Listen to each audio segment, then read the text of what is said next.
এই সংসারে, এই সমাজে, নিজের পরিবারের মধ্যে থেকেও ধৈর্য ধরে সামনে অগ্রসর হওয়া, এটা হলো সবথেকে কঠিন কাজ। কারণ যখন আপনি তপস্যা করেন তখন সেখানে আপনার ধৈর্য ভাঙার মতো কেউ থাকেন না, না কোনো বন্ধু, না কোনো আত্মীয়, না কোনো শত্রু, কেউ না।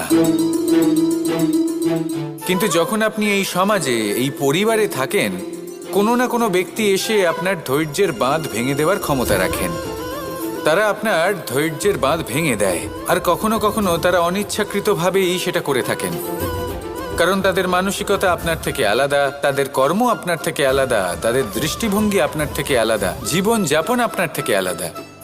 সেক্ষেত্রে আপনি ধৈর্যচ্যুত হন, প্রসন্নতা আপনার থেকে ছিনিয়ে নেওয়া হয়।